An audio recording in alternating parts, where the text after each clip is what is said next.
All right, Jason Ruona back here at the NCTS Finals. We're here in Waite Park, Minnesota at Thunder Road RC Raceway. Here with Ron Schuur, Hobbywing, Schuurpseed Power, and Ron. And tell us about this kind of rolling in here to this facility and just seeing this place firsthand. Well, it's good to be back at the events to start off with. But yeah, this I wasn't really sure what to expect when I walked in here.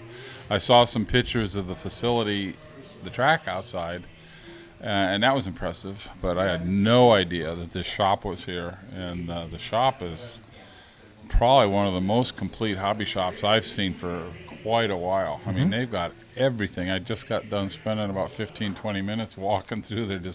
It's just amazing. Yeah, I mean, that's one of the things I noticed as well. We kind of been doing some videos lately that we've been uploading to YouTube, and we're going to do one this weekend on just kind of doing it right, doing things right is kind of the basis of the video. And I was, taking a look at what they got here and a lot of the things that I believe that they got right and things that they're doing that I haven't seen as much. Obviously, it's something that some people can do, some people can't. Everyone's got different levels of budgets and things, but they're doing it right here. Yeah, and it could be the area of the country. I mean, they're a little isolated out here, but my gosh, this is a full-service shop here. I mean, you can't find it here. I was just talking to a gentleman that races, and they're from below Minneapolis, and that's what, hour and a half or so away. Yeah. And they come up here to shop rather than down there because they know they'll have the product they're looking for. So, yeah, it's pretty amazing. They're doing it right. I was telling the owner this morning, Steve, I said, "You're doing a fantastic job for this being your first event. I mean, anytime there's a glitch, there's like an army of people that come running, and I'm very impressed. I'm looking forward to coming back here. I think this is a good choice." Yeah, been a great trip. And talk to us about coming in a little bit. You've got we do the 21.5 class. We've been pushing that all year long on our dirt series and the carpet and turf series, and we got a maximum turnout here, I believe, this weekend. It's close. There was a couple people that couldn't come, but yeah, this. Just watching so far practice, looks like it's going to be very good. It's very competitive, very close. They're within tenths. People were complaining a little bit about speed in practice, and we were watching. I caught a couple people that didn't know that their speed controls had timing ability, so we've got that fixed up. But I think it's pretty even. And I've had a couple people actually, track owners and drivers, show up and say, "Thank you for going and promoting this. This is really making it fun again." Yeah, I mean, I've noticed a little bit recently. I've driven some guys' cars after the races and before the races, and you have to be ready for the speed of some of the mods or the 17.5s. And that 21.5, when I go and watch it, definitely looks like something, that's the entry-level class that we're trying to push, that you can jump into. And, Thomas and I have had a little experience last couple of events dealing with some of the drivers with the motors. And Thank you for that, by the way. Explain how we kind of do that. I don't know how many times we've explained it, but how you sign up and then how you go about getting a motor and you select the gearing. Yeah, real briefly, what we're doing is Hobbywing's. We have a batch of motors. I think it's 40 motors I have. They're all numbered, and when we show up at an event, we get the entry list.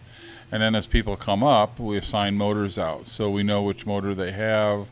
And I was tracking, or have been tracking, which motors have won. And just so you know, it's spread around. It's not a motor or three motors. It's been moved all over.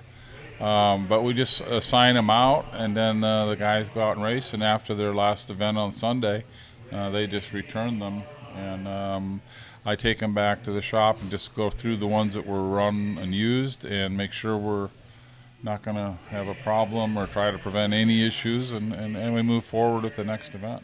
Yeah, and it's nice, with the racer can go up and, like you said, it's like, hey, give us your favorite number, and sometimes they can choose their favorite number, right? If they don't have a number, I just give them the next one in order. Yeah, exactly. So nobody wants 13. Nope. Nobody wants 13. But you got to have 23. That's the one I would pick. Oh, I'm sorry. So that's some. Was that a famous basketball player. Oh, basketball. So going into the 17.5 class this weekend, kind of another the next level up of competition and drivers, and that's kind of where you dip into some of the higher level skills. Partially sponsored guys, but what are you seeing out in the 17.5 class? Just in practice so far, and we're just starting to roll into qualifying. Let me just say a couple things about 17.5. 17.5. It was, a lot of people call it the stock class. It's outgrown that name. 17.5, we may call it the stock class right now, but 17.5 should probably be named 17.5 and forget the word stock. It's a class. It's a racing class right now. It's the most popular class right now. And then with the 21.5 we were just talking about, we need that class as an entry-level class so we can keep, as the 17.5s are just so quick. But back to the event here, the 17.5, man, they're fast. And I just keep getting more and more impressed. We keep getting more and more out of them. I mean, the new Hobbywing motors are quick. We can't run them here yet. And there's just so many people going fast. It's pretty amazing. And here again, it's very tight. Yeah. Very tight. I mean, at the top, they're just splitting tenths of a second. It's a good form of racing. It's a good middle class. I know you're really starting to take a liking to the carpet overall, it seems like. I think, we go to a lot of events together, and I think that you're really starting to gravitate, in my opinion, towards liking the carpet racing. Yeah, that's probably a good observation. I mean, there's a couple reasons for that. It's my background. Coming from on-road 12 scale back in the day, that was all carpet.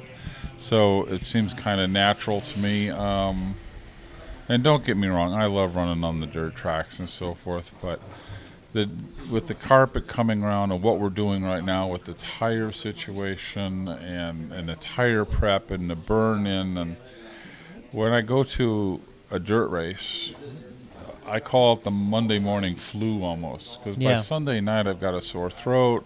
On Monday I don't feel well, and I don't start feeling better until Tuesday afternoon and so forth. Just from what we're doing, I think that's what it is. And when I come to a carpet race like here, I have no problem. Yeah. And you kind of gravitate to things that don't irritate or cause you problems. But I think the carpet racing, it's there's a lot of things that people will talk about. Oh, you got to have too many tires. You got to do this. But the tire thing on carpet side, and I still like to race, is much easier to mount up a set of tires and go race than it is for me when I go to a nice dirt track and I've got to figure out and determine, what kind of pin height I need, do I need slicks, what kind of slick, do I need to burn them in with this, it's just gotten to the point where it's more work than I care to put into the hobby. Yeah. And that just hearing myself say that bothers me, but that's why I've gravitated probably over to carpet. Yeah, and we find guys that, they like one or the other, and that's perfectly fine. Yes, I think there's room for both. In general, on our series in dirt, we're still getting slightly bigger turnout in dirt, but you can see the simplicity of this, carpet and pin tires. I'm not going to say taking over, but it's definitely going that direction. And I think people are seeing it over and over again. Once they get past the fact that you're not racing an off-road car on dirt, which I think, to be honest, a lot of these dirt tracks we're racing on aren't really dirt anyway. That's a difference. they're more of a combination of several things. But in general, this is a healthy side of things right now, and I think it is fun to see there being some enthusiasm and some growth on this side. And what I see is the cleanliness. You alluded to it earlier, but the cleanliness in the building. They have a fantastic metal building they built here, and with the carpet track and the features, it's going to stay a very nice looking facility and a nice looking building. Yeah, the carpet is a by far cleaner environment. But if you look at what's kind of happened to cars, we used to buy kits. Yeah. Now people want RTR. And I'll just skip ahead. We're looking for more instant gratification and ease of doing things. And this is a good outlet for people because you can just throw down, and with the carpet, there's traction everywhere. Yeah. You still need to go lap times to race, but Yeah. for the guy that's just trying to get into it, from what I'm watching, it's easier for them to adapt to the carpet because there is traction, whether they go 5 foot off the line or what have you. And on a good dirt track, you just can't make the line 5 foot wide. Yeah, I know. Talking to Paul Wynn back at the shop, he did IOCC. Yeah. You guys were out there, and he loved it. He's like, I loved racing the track. I liked the carpet, and they converted Beachline, which is in Florida, to carpet. They have a race there in November, Florida Carpet Championships. But we're the headline sponsors for that with you. Correct. Yeah. So Paul really. Has been doing this a long time, and he's got a good feel for way things are going and the way the racing is happening when he's out there. And he felt, when he was at IOCC, that he's like, we're just going to see this keep going further because of some of the things with the tires and the cars and the cleanliness. And he says it's honestly a little easier. Yes, it's just generally a little simpler. Yeah. The appearance is similar, and the drivers can feel like, hey, I can get around. Yeah. Like we were just talking to. But, we went from when dirt first started way back, it was loamy. It was rough. Then we went to more prepped, and then to the clay. Some people call them, clay asphalt, whatever you want to call it. And there was that transition from the loose dirt to the packed clay surface was a similar battle as I see today, from the clay now to carpet. Yeah. There's a room for both, and I don't think that's ever going to change. No. But this is a good alternative. Yeah. So going into some of the next Hobbywing type aspects of the business and the industry. I mean, first. We talked about this earlier. Your driver Spencer Rivkin, fantastic summer, right? And into September, he's been tearing it up, and just a great summer, and then into the Worlds there where he got the TQ and win. Yeah, Spencer, I don't know what happened to him. I've been kidding him. It's the glasses. And since he's been wearing his glasses, he's been almost unbeatable. Yeah. But yeah, the Spencer's just being around him a little more. He puts a lot of effort into his racing. Yeah. He's got a method and an approach when he goes to the track. He's at the track multiple times a week practicing. And it doesn't come easy. And he's put a lot of time into this, along with glasses, and the Hobbywing hat helped him a lot. Yeah. But no, when he went to the Worlds, and I chose not to go over there, but I wished him luck, and I said, you don't have to sweep it, just bring one back. Yeah. And so I thought he had enough confidence going in that he had a really strong shot to bring at least one back, and we all know now he did. Yeah. And, very impressive. 20 years very old. Very impressive. And 20 years old, 2 world titles. And he's won 1 on carpet, and everybody said, "Oh, well, he's a carpet guy." And then he goes to the slicker track, and did pretty darn good over at the slick track. Yeah, so, nothing else can be said there. That's for sure. Going into some of the newest products, Hobbywing. I know last time, I was with Spencer. He was talking about, got the new Speedo going now. I know he did one of his own videos on unboxing new Speedo. But talk to us about kind of the latest settings and what you guys are doing with the hottest new Hobbywing Speedo. Well, the new speed control is the XR10 Pro G2. And we have several versions by name. Their colors, we got a blue, a red one, an orange one, a black one. And then we have what we call the Elite. And the Elite is kind of geared toward the U.S. market. We put 13 gauge wire. Let me back up. All the Speedos are the same boards inside, same components. What we've done on the Elite, we did change the color to a gunmetal gray, titanium gray with a red stripe around it. But the wire is 13 gauge on the Elite. And we did that for the U.S. market because 90% of the people were changing the wires from 12 gauge to something else. Typically 13 gauge. That seemed to be the most common. And that is one of the problems in the RMA or the returns area, where people were trying to unsolder the 12 gauge and overheating the board, simply put, and they were floating components, and it caused a lot of dissatisfaction among the customer. Long story short, we have 13 gauge now. It comes on it. You don't have to change it. Away you go. The Speedo's new, ground up. It looks similar to the previous G2, but all the electronic components are different. Well, not every. Let me back up. Not everything, but the major stuff. We have a faster processor. We have a lot more memory in it now, so it just performs better. So the software is new. The hardware is new. With the increased speed, we can do some more things that we couldn't really do with the slower processor. And I don't know how to describe that, but it's just more efficient. So if you get the G2, you can transfer your settings from the G1 right over.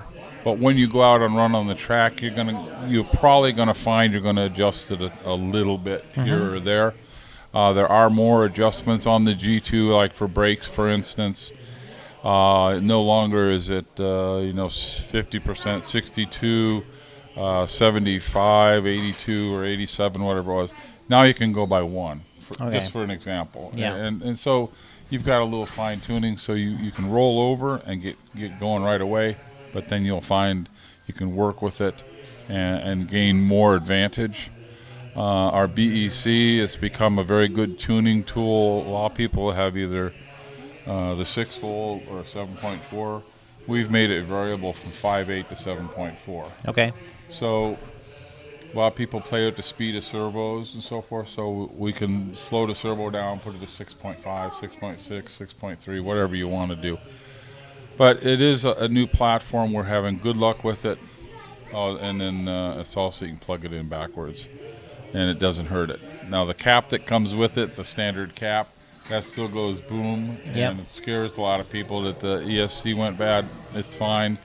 We do offer an optional cap that's neutral, I'll call it. Doesn't matter if it's plus minus, and if you put that on it and you plug it in backwards, nothing happens. Okay. But it's like Spencer's saying, he's really starting to take advantage of the smoothness. It's much smoother. The other adjustments, I was looking at his setup from the Worlds, and way more aggressive than I anticipated it to be. But that just, I think, when I thought about it for a minute, I said, well, that just proves that the thing's smooth, because he looked pretty well in control over there. So, I think if you're running modified, it's well worth it. And a lot of the stock guys, I mean, Matthew Gonzalez and so forth, running it, and he prefers it over the other one. So, and then from the motor side, you said there's a motor that they're kind of in works with that might be coming out. I know we always talk about this, but usually it's coming in about motors is getting them legalized and getting them into the queue, right? That's so much fun. But is that the position we're in right now? That's, the motors are sitting at Roar right now. Okay. A G3R, and there's... we're just all sitting around on pins and needles waiting for it to finally be approved, because we have them as the spec motor at Cleveland on the Cleveland Indoor Champs. We have them at the Chili Bowl. It's going to be a spec motor. I've worked out a deal with these guys to get the motor introduced, and we don't have them we can't sell them, or we don't think we should sell them until they're approved. Yeah. So we're kind of caught in a dilemma. So for everybody out there looking for them, believe me, it's every couple of days I put a little reminder out to my friends at Roar and say, hey, can you help me out and get them done a little quicker. And then, kind of talking a little bit about the Schuurpseed stuff. What's the situation at the moment? You always got a little something in the works, but then there's always something that you're running currently. What's the hot thing going right now with Schuurpseed? Right now we're running the strong rotor. Now is dominating over everything for every class we've been running. So we're using what we call on the Schuurpseed side our purple rotor, which is the high Gauss rotor, and that's become popular across touring car, 12 scale, off road, whatever. And we're just working with the timing.